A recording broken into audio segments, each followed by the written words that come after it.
Boa noite. Boa noite. A polícia do Paraná indicia Luiz Felipe Manweiler pelo homicídio qualificado da advogada Tatiane Spitzner. Uma mulher que morreu depois de um procedimento estético tinha contado a um amigo sobre a possibilidade de se submeter à aplicação de silicone industrial. O Ceará tem o 5º dia seguido de ataques criminosos a prédios públicos. Um carro de polícia atropela 4 pessoas no Paraná. Morre o jurista Hélio Bicudo, que foi filiado ao PT e pediu o impeachment de Dilma Rousseff. Imagens de satélite indicam que a Coreia do Norte estaria descumprindo o compromisso de parar de fabricar mísseis. Cresce a legião de brasileiros que trabalham por conta própria. O governo anuncia mais uma campanha de vacinação para conter o avanço do sarampo e da polio. Um avião com 101 pessoas cai no México. E as primeiras informações são de que todas sobreviveram.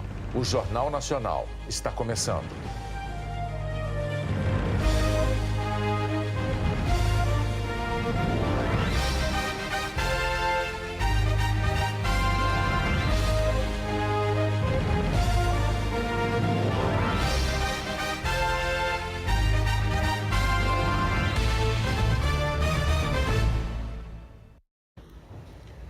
A polícia do Paraná indiciou hoje por homicídio qualificado o biólogo Luiz Felipe Manweiler, viúvo da advogada Tatiane Spitzner. Ela foi encontrada morta no apartamento do casal, no interior do estado. Luiz Felipe Manweiler foi indiciado por homicídio qualificado por motivo torpe e meio cruel que não deu chance de defesa à vítima. O delegado que cuida do caso também indiciou o marido de Tatiane Spitzner pela suspeita de ter mudado a cena do crime ao apagar manchas de sangue, roubar o carro da advogada para a fuga e por feminicídio, crime de ódio pelo fato de a vítima ser mulher. O inquérito levou em conta imagens das câmeras de segurança, gravadas na madrugada da morte de Tatiane, que não foram divulgadas. Circuito interno de câmeras que mostram agressões brutais, cruéis contra a vítima. Não só no elevador, mas no período, no momento que eles chegam ali e discutem e ele agride ela brutalmente na garagem.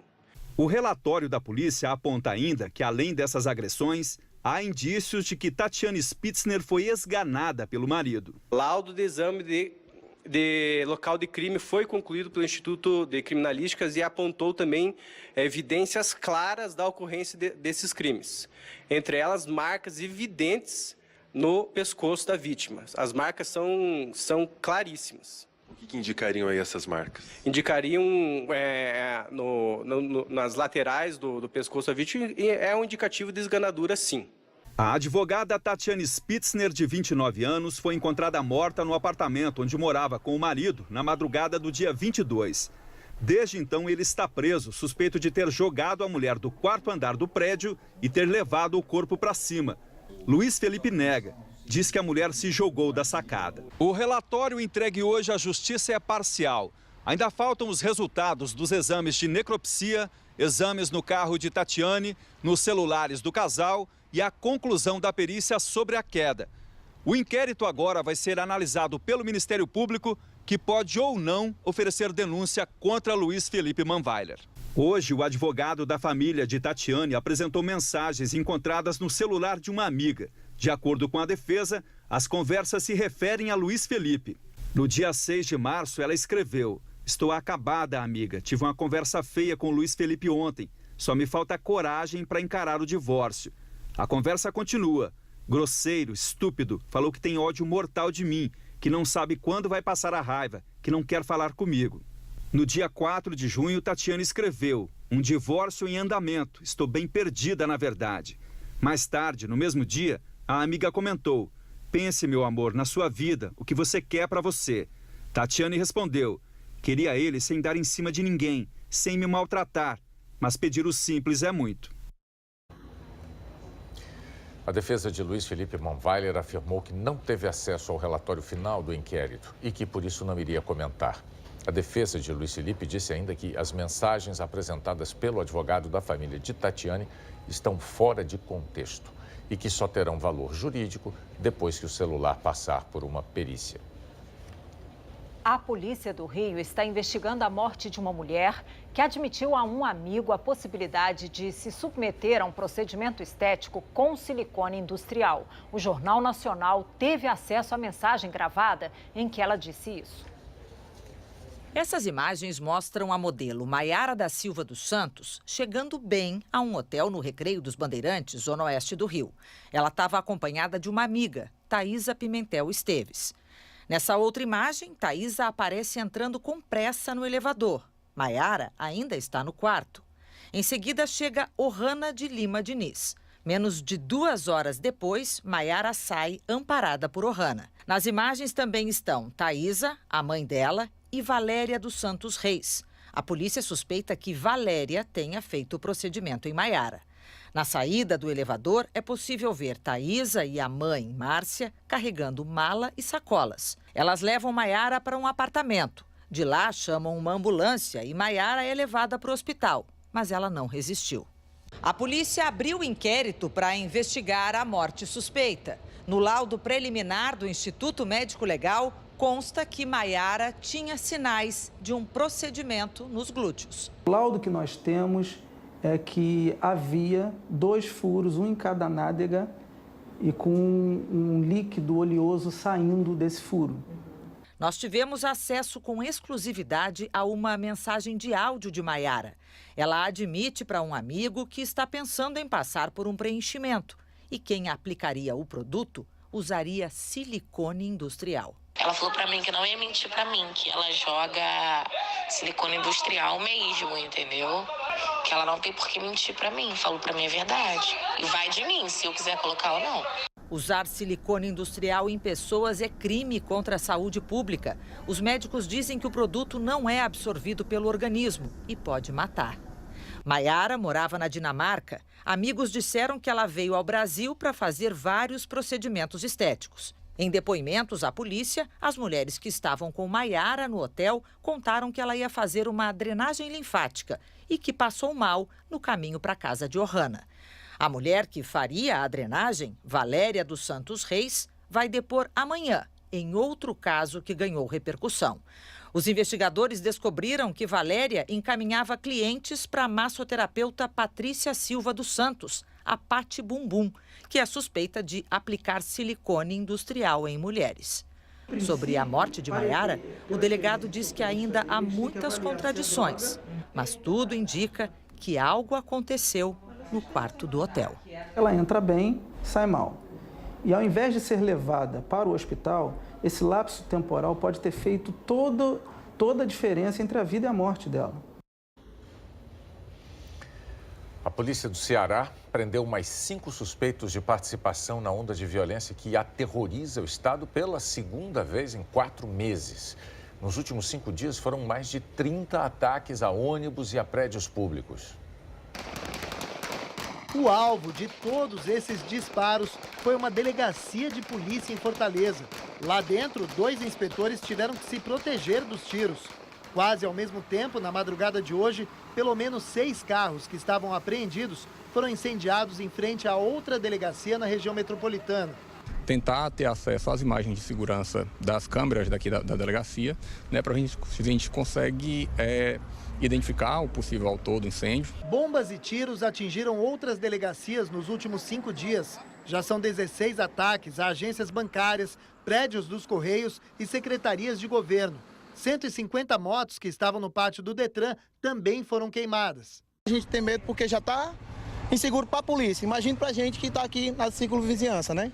Imagine para a gente, né? Desde sexta-feira, os criminosos queimaram 16 ônibus. Hoje de manhã, a polícia reforçou a segurança nos terminais e escoltou alguns coletivos. Todo mundo apreensivo, com medo de pegar ônibus, mas tem que se submeter. Quando eu pego o ônibus, já é pedindo proteção a Deus, porque as autoridades ninguém não pode pedir. É a 2ª onda de ataques em 4 meses. Em março, 10 ônibus e 3 prédios públicos foram alvo dos criminosos durante 2 dias. Eles ainda queimaram 50 veículos apreendidos. Na época, 6 pessoas foram presas. Tudo isso num ano marcado pela violência no Ceará. Já foram 7 chacinas com 48 mortes, entre elas 14 assassinatos numa casa de forró em janeiro e 7 numa praça de Fortaleza 2 meses depois. Quase 2.400 pessoas foram assassinadas no primeiro semestre, 80 mais que no mesmo período do ano passado, quando o estado registrou o maior número de homicídios da história. 8 suspeitos foram presos desde o início dos ataques. Assim como as chacinas, os acontecimentos dos últimos dias também são atribuídos a integrantes de facção criminosa. Os atentados, dessa vez, seriam uma vingança pelas mortes de 3 homens durante uma ação policial semana passada no interior do estado.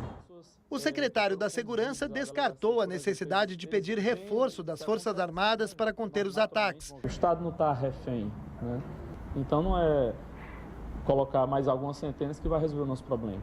O problema, o desafio vai ser resolvido com essa continuidade de trabalho, a continuidade do avanço das ações e a gente não vai recuar em ação nenhuma. Mas a população assustada quer mais segurança. Nos bairros, segurança não tem. A gente sai de casa com medo, né? Medo, a gente sai assustado.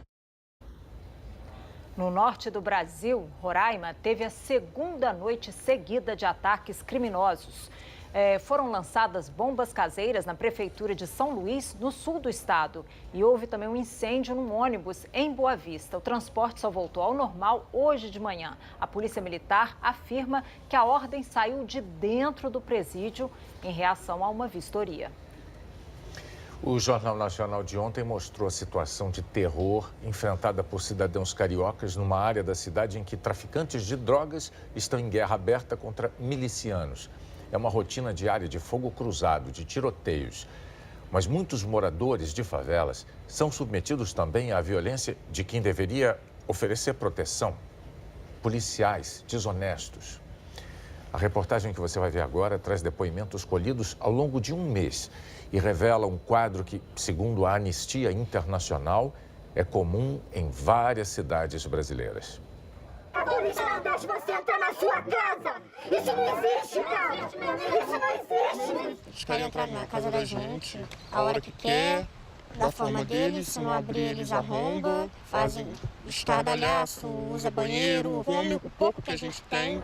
Ainda zomba quando a pessoa chega. Pode entrar, fica à vontade, como se a casa fosse deles. É a polícia, quem entrou lá foi a polícia. Roubaram minha casa, quiseram quebrar minha televisão, deram soco com fuzil na minha mesa. Mandaram a minha família ficar no último cômodo e espancaram um menor.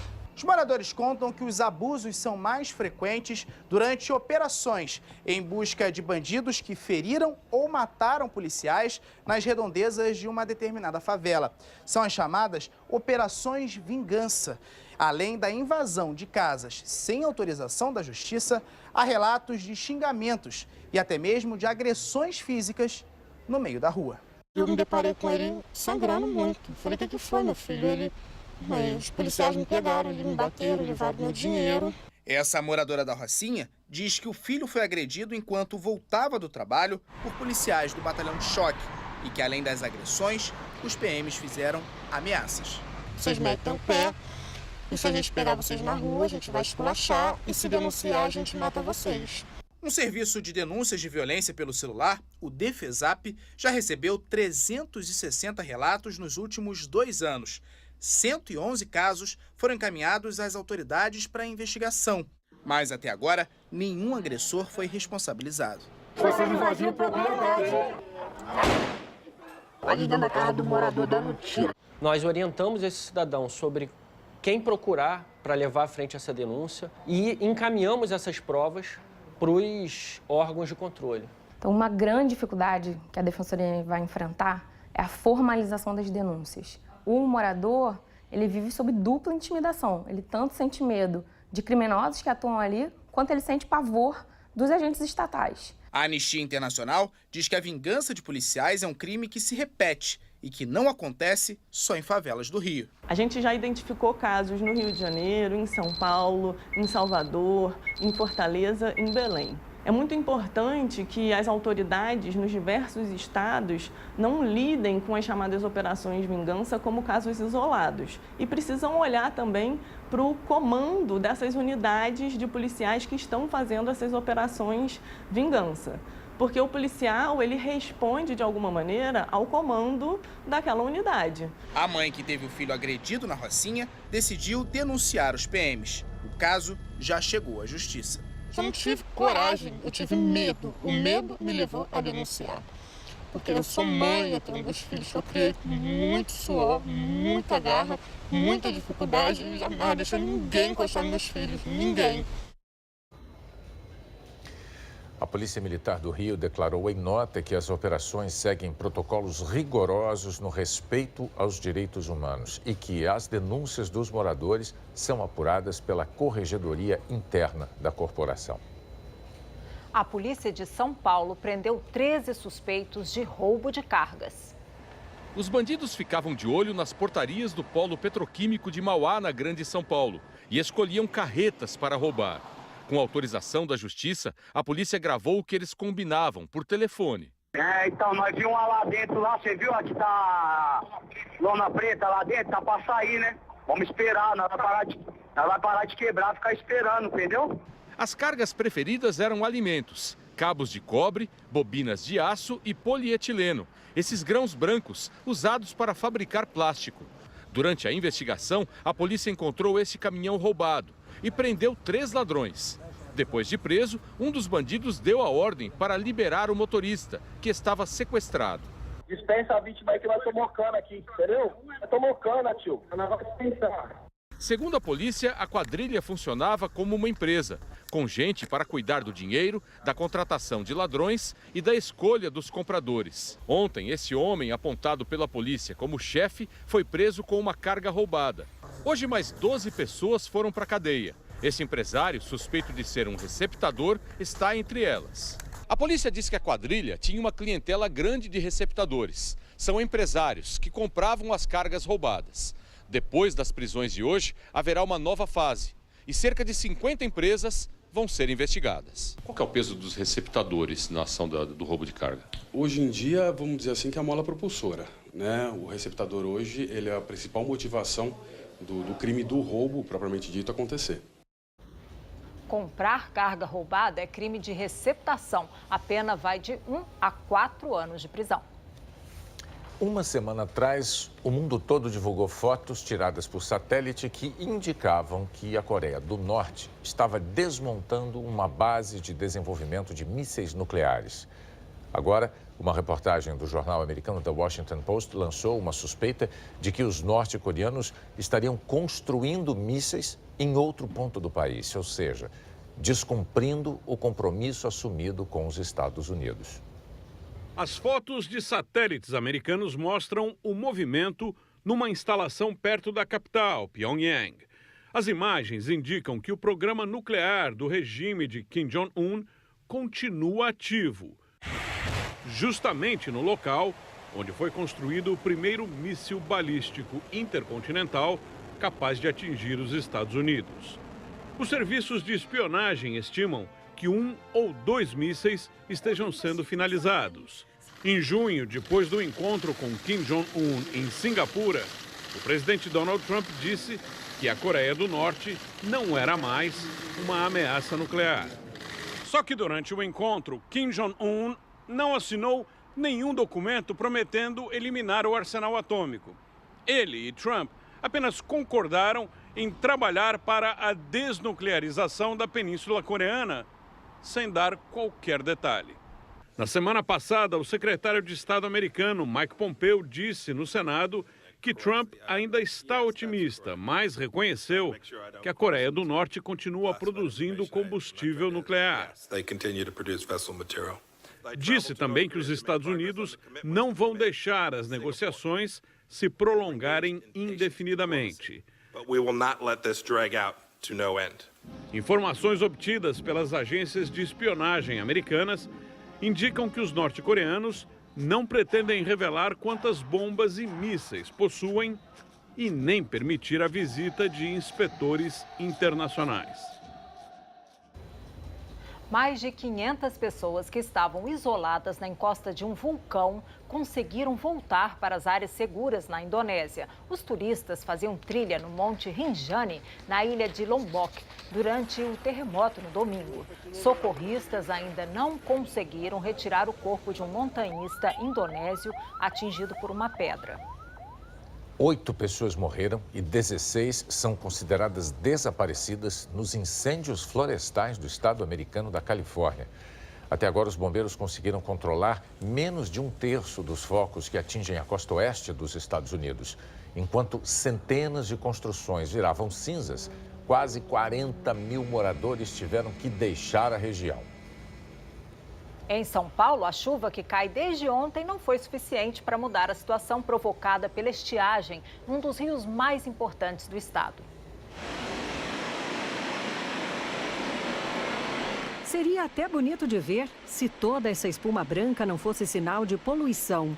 Nos últimos dias, ela tomou conta de parte do rio Tietê, no interior de São Paulo. Vem da concentração de todos os poluentes, detergentes, sabão, saponáceos, toneladas desses produtos que são usados por mais de 20 milhões de habitantes na região metropolitana, dão nesse resultado que a gente está vendo aqui. No período do inverno, a espuma demora mais para se dissipar. Neste ponto, em Cabreúva, não dá nem para ver a cor da água. Além da espuma, a estiagem revela também a sujeira jogada no Tietê. Todos os dias, são despejadas na região metropolitana de São Paulo 480 toneladas de esgoto, resíduos e lixo. E tudo isso desce em direção ao interior paulista. Nas margens, há milhares de garrafas PET acumuladas.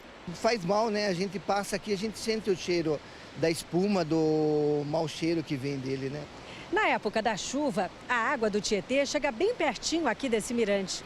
Agora, com a seca, esse lugar serve para a gente observar como é que a falta de chuva mudou completamente essa paisagem. As pedras voltaram a aparecer, uma cena que não era vista por aqui desde 2014, ano de uma das maiores estiagens da história do estado de São Paulo.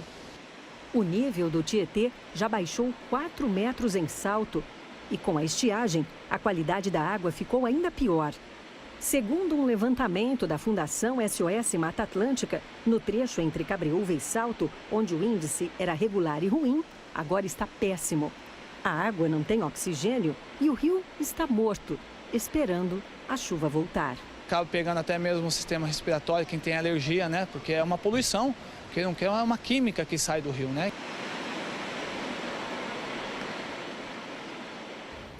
A chuva das últimas horas em São Paulo acabou quebrando uma estiagem de quase 50 dias. A Eliana Marques traz para a gente as informações. Boa noite, Eliana. Boa noite, Bonner. Boa noite, Juliana. Boa noite a todos. Olha, para ser mais precisa, São Paulo ficou sem chuva por 47 dias. Foi o 6º período mais seco da história da capital paulista, desde que o levantamento começou em 1961. Em 24 horas, choveu a metade do normal para o mês. E também choveu na principal represa da Grande São Paulo, Cantareira. A gente mostrou a situação dela ontem, mas nem a chuva impediu a represa de secar um pouco mais. Hoje também choveu forte no interior paulista. Em Nova Campina, o granizo danificou mais de 500 casas. E em Japaratinga, no litoral norte de Alagoas, a chuva provocou alagamentos. Mas como faltou chuva na maior parte do mês, julho terminou assim, seco na maior parte do Brasil, o que é normal. Só mesmo aqui no litoral do Nordeste, entre São Paulo e a região sul, nessas áreas em laranja, é que o mês deveria ter sido mais chuvoso. E agosto, que começa amanhã, promete mais seca. Comparando com o normal aqui para o mês, o Rio Grande do Sul chama a atenção. O normal é ter chuva acima da média, mas em agosto desse ano, olha, o Rio Grande do Sul deve ficar devendo chuva. Bonner. Então, é uma preocupação para o Brasil inteiro essa seca que vai persistir, né, Eliana? Vamos ver como é que fica a situação para amanhã, especificamente. Vamos falar então aí do Rio de Janeiro, porque tem chuva para vocês agora à noite, principalmente na madrugada. Espírito Santo e Vale do Rio Doce podem ter chuva forte também e chuva na madrugada ainda aqui no litoral de São Paulo. Porto de Santos ficou fechado por 3 horas e meia por causa de ventos fortes hoje. Foi reaberto só no finzinho da tarde, segundo a Capitania dos Portos. Amanhã esfria mais no sudeste e também no sul. Aqui em São Paulo, Garoa, Rio, BH e Vitória, com chuva e Porto Alegre com sol, mas por lá o sol não esquenta nada. A geada pode atingir mais cidades gaúchas e nevoeiros estão sendo esperados entre o norte do Rio Grande do Sul e o sul de Mato Grosso. Na maior parte da região norte, também no litoral nordestino, aqui entre Maranhão e Alagoas, possibilidade de chuva com grandes volumes em Natal, no Recife e em João Pessoa. Em Boa Vista, pancadas de chuva a partir da tarde, em Manaus, pouca chuva. Mas onde a secura incomoda mesmo é em Brasília e em Goiânia. As duas terão um amanhecer gelado, olha só. Mais à tarde vai ser bem quente, Bonner, máxima de 33 graus em Goiânia. Essa notícia é para Juliana Morrone, que está de volta a Brasília amanhã. Obrigado, então, Eliana. Até amanhã. Até amanhã. Tchau, tchau. E a partir do dia 6 de agosto, todas as crianças com no mínimo 1 ano de vida e que ainda não completaram o 5º aniversário poderão receber nos postos de saúde as doses da vacina contra a pólio e o sarampo. A campanha atinge até quem já foi imunizado. O Ricardo sabe muito bem como é viver com as consequências da pólio. Ela dificulta o meu caminhar, né? Então, vários esportes eu não tinha acesso, várias outras oportunidades que eu deveria ter, eu não tive em virtude da paralisia, dessa sequela que me deixou durante a vida toda, né? O último registro da pólio no Brasil foi há quase 30 anos, em 1989. Uma doença que pode ser evitada com uma vacina. Mas a vacinação tem caído. A do sarampo também está bem abaixo do esperado. E essas doenças, já eliminadas no país, voltam a preocupar. Amazonas e Roraima, por exemplo, enfrentam um surto de sarampo. A poliomielite é transmitida pela secreção da tosse, pelo espirro, pela fala, pela respiração de pessoas infectadas e também pelo contato com objetos, água e alimentos contaminados por fezes. O sarampo também é transmitido pela tosse, pelo espirro, pela fala de infectados. É grave e pode matar. Por ser muito contagioso, é necessário que pelo menos 95% do público-alvo sejam vacinados. Abaixo dessa meta, basta uma única pessoa não imunizada para o risco de contágio. Ela pode contrair o vírus trazido por uma outra pessoa infectada. No ano passado, apenas 70% do público-alvo tomaram a segunda dose da vacina. 20 estados e o Distrito Federal não alcançaram a meta. Em todo o país, já foram confirmados 822 casos de sarampo, com 5 mortes, em Roraima e no Amazonas. A grande maioria dos casos transmitida por venezuelanos que não foram vacinados. A culpa não é de quem entrou no país. A culpa é nossa de estar com cobertura baixa. Se o Brasil, se a nossa população tivesse adequadamente vacinada, não havia sarampo que causasse surto, a entrada de imigrantes que causasse surto no nosso país. A campanha nacional de vacinação contra o sarampo e a pólio, que começa na próxima segunda-feira, pretende vacinar 11 milhões de crianças de 1 ano de idade a menores de 5 anos. Aquelas que não tomaram nenhuma dose contra a pólio deverão tomar a vacina injetável. As que já tomaram 1 ou mais doses vão receber a oral, a gotinha. Contra o sarampo, todas essas crianças deverão receber uma dose da vacina tríplice viral, que protege contra a doença e também contra a cachumba e a rubéola.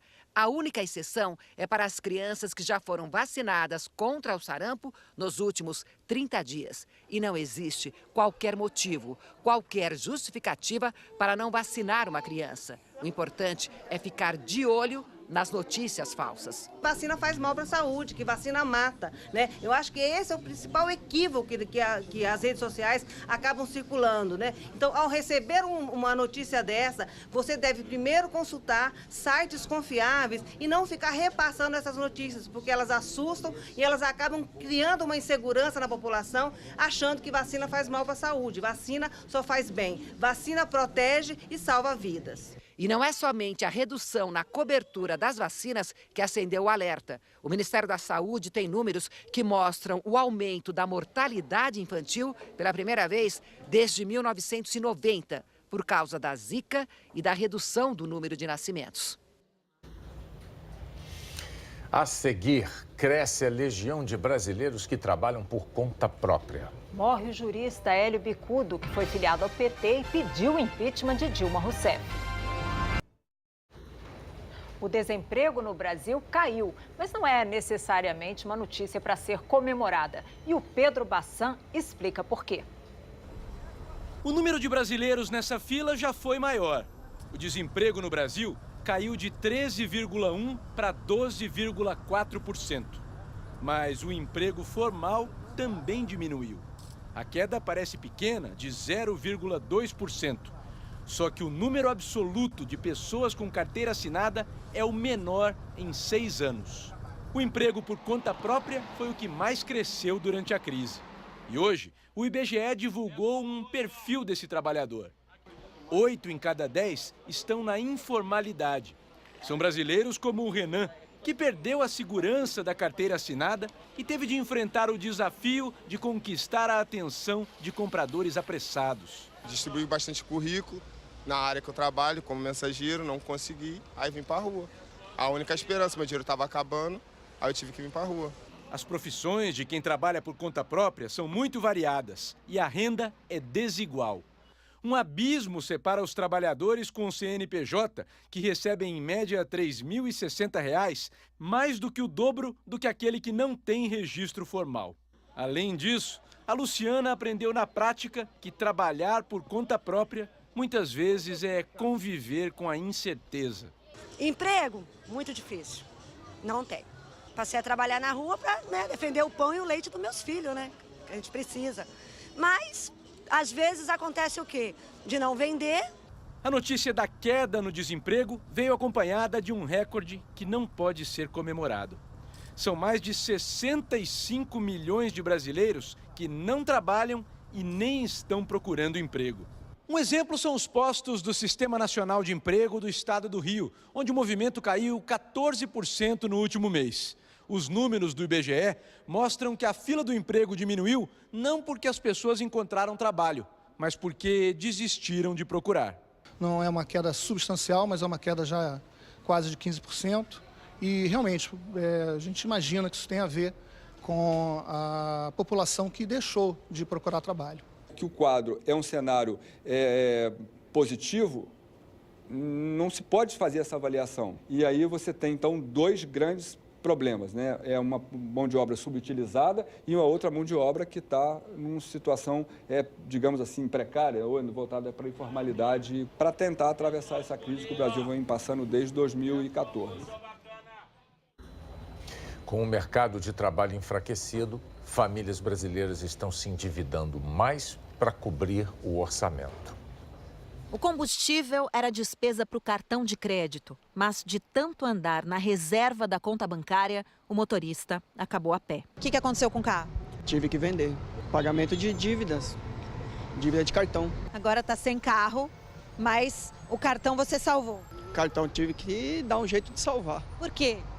Porque a gente fala que não precisa, mas no final a gente não tem como. Dos brasileiros que usam cartão, 20% entendem que ele é um complemento da renda. O Rafael não sai sem o dele nem para uma refeição rápida. A conta de R$ 3 da coxinha com o suco de manga foi para a fatura. Porque o salário não dá para poder pagar a conta. E o que sobra é o cartão de crédito, para a gente jogar a dívida de hoje para o mês que vem. Você está achando demais, né? Pagar coxinha com cartão de crédito. Então eu vou te mostrar um comércio ainda menor que já tem maquininha, né? No crédito ou no débito? No crédito, no débito, os dois. A partir de 5 a gente passa o cartão. O pessoal fala que tá nessa crise aí, né, meu? Aí muita gente não tem o dinheiro, só tem o cartão. As famílias brasileiras estão mais endividadas. É o que mostra o último dado do Banco Central. 23% do que recebem estão comprometidos. E foi em janeiro deste ano que o endividamento voltou a crescer. No ano passado, ele estava em queda. Não é normal você observar que a renda dos indivíduos e das famílias não dá conta. Mais preocupante quando elas recorrem a meios de pagamento tais como cartão de crédito ou cheque especial, que tem altíssimas taxas de juros, para conseguir fazer compras de itens básicos de sobrevivência. São itens básicos que os brasileiros estão mais comprando. Na comparação anual, aumentou muito o consumo de alimentos e bebidas, artigos pessoais, domésticos e farmacêuticos, além de perfumaria, enquanto a compra de móveis e eletrodomésticos recuou. Ou, na linguagem popular, é vender o almoço para pagar o jantar.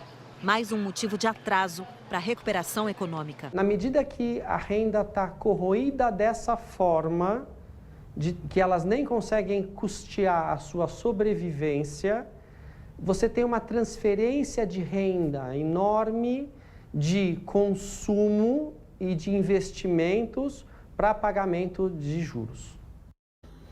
Um carro de polícia atropelou pedestres hoje em Curitiba. Uma câmera registrou o momento em que ele passou por uma rodovia antes do acidente.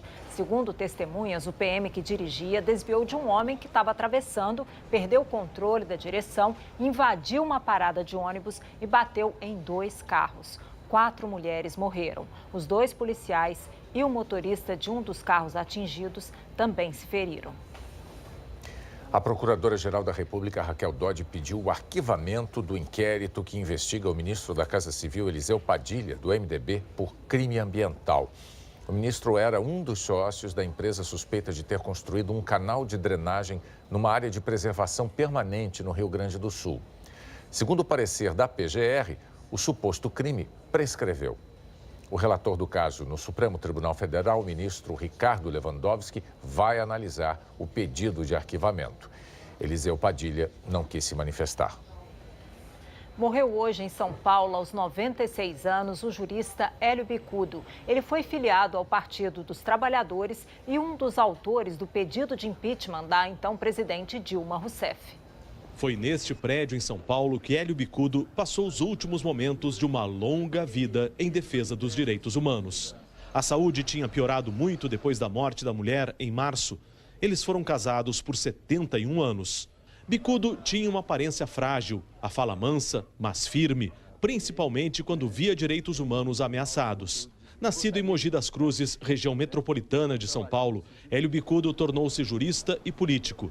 Durante o regime militar, nos anos 70, era procurador de Justiça de São Paulo e recebeu a perigosa missão de investigar e combater o Esquadrão da Morte, grupo de extermínio formado por policiais.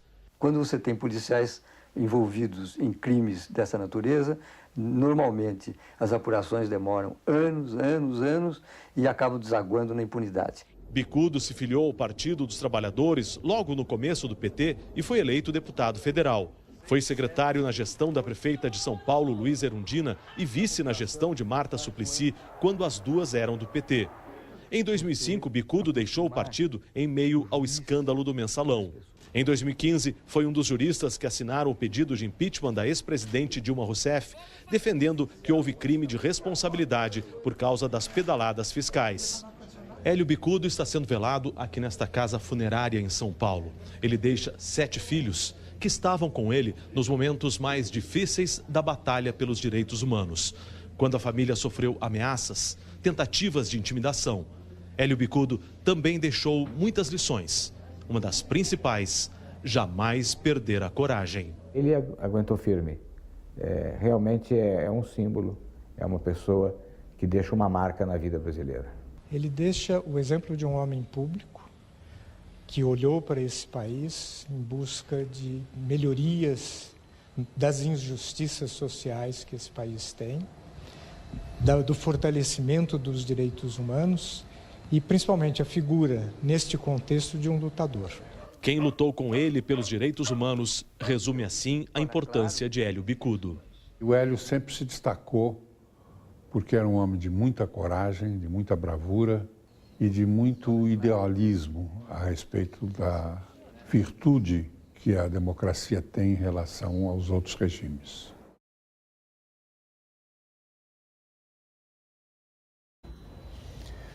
O inquérito que apura um suposto repasse da Odebrecht ao ex-governador Beto Richa, do PSD, é de competência da Justiça Eleitoral.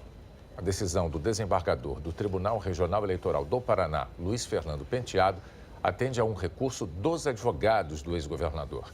A competência para a investigação do caso tem sido discutida na Justiça desde abril, quando Beto Richa renunciou e, com isso, perdeu o foro privilegiado. É a segunda vez que o inquérito sai das mãos do juiz federal Sérgio Moro para a Justiça Eleitoral. A defesa de Beto Rich afirmou que a determinação restabelece o caminho processual correto, de acordo com a decisão unânime da Corte Especial do STJ. A Polícia Federal prendeu 5 suspeitos de desviar mais de 5 milhões de reais da Prefeitura de Jales, em São Paulo. Segundo a PF, a diretora financeira Érica Cristina Carpe Oliveira transferia dinheiro público para benefício próprio e de parentes. Também foram presos o marido dela, a irmã, o cunhado e a secretária de Saúde, Maria Aparecida Martins. A Prefeitura de Jales demitiu as funcionárias e nós não conseguimos contato com a defesa dos suspeitos. Na Bahia, o Tribunal Superior Eleitoral lançou um alerta aos jovens sobre a importância do voto consciente. No evento, o ministro Luiz Fux falou também sobre a lei da ficha limpa. Na plateia, 360 alunos de escolas públicas, municipais e estaduais. No palco, o tema é o voto. O projeto, lançado hoje em Salvador pelo presidente do Tribunal Superior Eleitoral, ministro Luiz Fux, incentiva a consciência dos eleitores para dar mais qualidade à política brasileira. A iniciativa já passou por São Paulo, Paraná e Goiás. Despertar em crianças e adolescentes o interesse pela política para que no futuro haja mais renovação e surjam lideranças jovens. Esse é o propósito do TSE. E para reforçar essa ideia, foi organizada aqui uma eleição entre os alunos. Eleição com candidatos, eleitores e urnas eletrônicas. Teve até simulação do horário eleitoral na TV. Candidatos mirins a governador, prefeito, deputados estaduais e vereadores apresentaram suas propostas. Depois, participaram de um debate. Os alunos formaram filas diante das cabines e votaram nos candidatos que eles próprios escolheram previamente. Que critérios você usaria para votar numa eleição de verdade? Eu, primeiramente, analisaria primeiro as propostas dos candidatos com atenção para poder escolher meu voto, a quem candidato eu iria votar. Depois do resultado da votação, os eleitos, simbolicamente, foram diplomados e falaram dos seus planos. Aumentar o número de professores nas escolas, melhorar a infraestrutura, melhorar a alimentação para que ela venha a ser mais nutritiva e gostosa.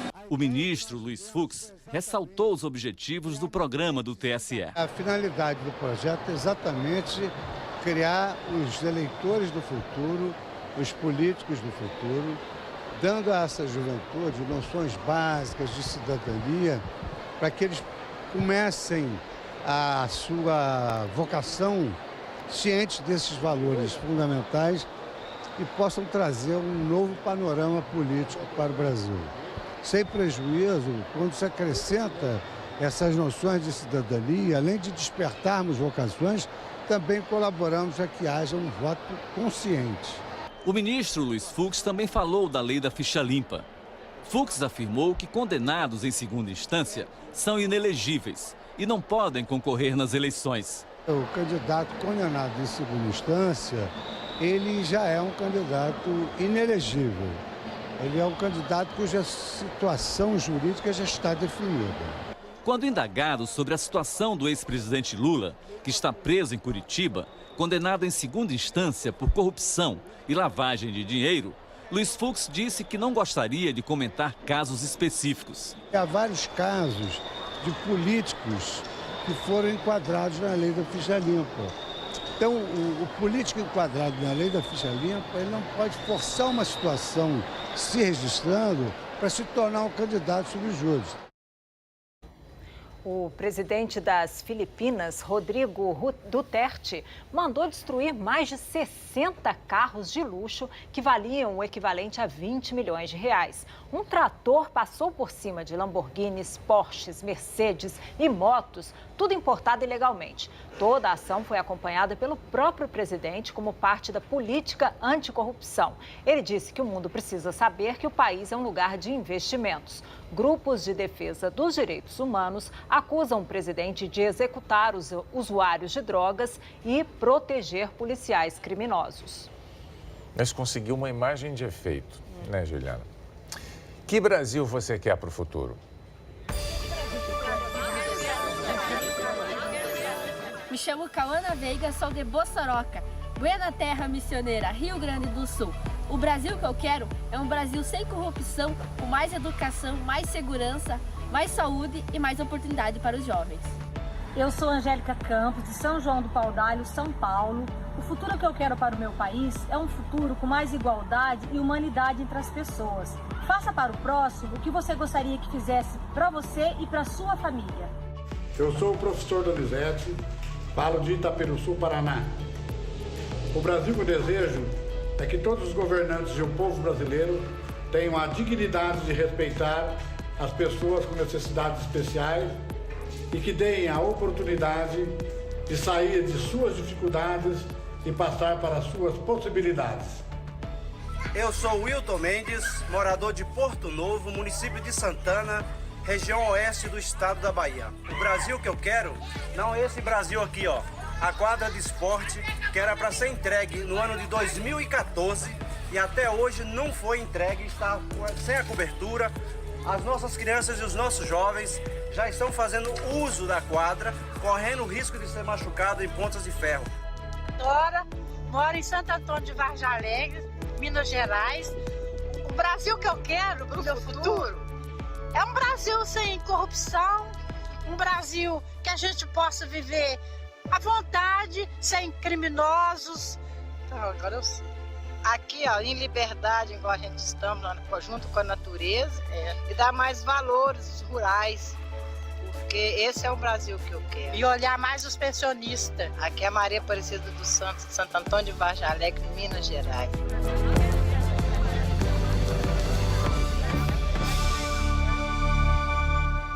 Mensagens como essa, todas elas, as mensagens do Brasil que eu quero, estão no Globoplay, na página do JN na internet e no site g1.com.br/Brasil que eu quero, tudo junto.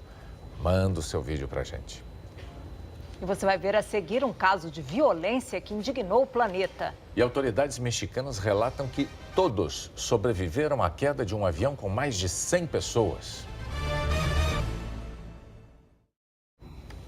101 pessoas sobreviveram à queda de um avião a menos de 10 quilômetros do aeroporto de Durango, no norte do México. O avião Embraer 190, operado pela companhia Aeroméxico, tinha decolado às 4 da tarde pelo horário local com destino à cidade do México. Segundo as autoridades, chovia forte. Na queda do avião, 85 pessoas ficaram feridas. 37 foram hospitalizadas, 2 em estado crítico. A maioria dos passageiros conseguiu sair dos destroços do avião andando. As primeiras imagens mostram a cauda do avião em meio à vegetação e a uma coluna de fumaça. A imagem de um caso de assédio sexual na França se espalhou mundialmente na internet, num momento em que o país prepara medidas rigorosas contra essa forma de violência. Marie Laguerre, essa estudante de arquitetura de 22 anos, caminhava sozinha pelas ruas de Paris quando foi importunada por um homem. Ao cruzar com Marie, ele disse palavras obscenas. Ela não aceitou o desrespeito e respondeu, cala a boca. O homem pegou um cinzeiro na mesa e jogou na direção dela. Não acertou, mas Marie ficou irritada, voltou e o homem foi para cima dela. Deu-lhe uma pancada no rosto. Um cliente ainda se levantou, pegou a cadeira e ameaçou atacar o homem, mas se controlou. Ninguém chamou a polícia e o agressor foi embora com uma sacola preta nas costas. Logo depois do ataque, Marie Laguerre foi à polícia e formalizou a denúncia. Mas até agora o homem não foi identificado. O Ministério Público aqui da França abriu um inquérito para investigar assédio sexual e, por causa do uso do cinzeiro, violência com arma. A estudante publicou o vídeo nas redes sociais e mobilizou a França. Na internet, Marie disse que reagiu ao assédio e foi atacada à luz do dia, na frente de muitas testemunhas. Quase 2 milhões de pessoas viram e se indignaram com o vídeo. A prefeita de Paris, Anne Hidalgo, apoiou a estudante dizendo total solidariedade. Chega de assédio. A ministra de Igualdade de Gênero, Marlene Schiappa, disse que é inaceitável uma mulher ser atacada porque se recusou a ser insultada. De olho em casos como esse, em que a mulher é atacada sem chance de defesa, e também preocupado com os casos de assédio moral, o governo de Emmanuel Macron espera aprovar ainda essa semana um conjunto de regras anti-abuso, com multas que variam de 90 a 750 euros. Ou seja, pelo câmbio de hoje, o agressor de Marie Laguerre poderia pagar mais de 3 mil reais pelas ofensas, sem falar na responsabilidade criminal pelo golpe no rosto da estudante. Em primeira votação, o Senado francês aprovou por unanimidade a lei contra o assédio. Agora ela segue para votação na Assembleia Nacional. O Jornal da Globo é depois de The Voice Brasil. Boa noite. Uma boa noite para você e até amanhã.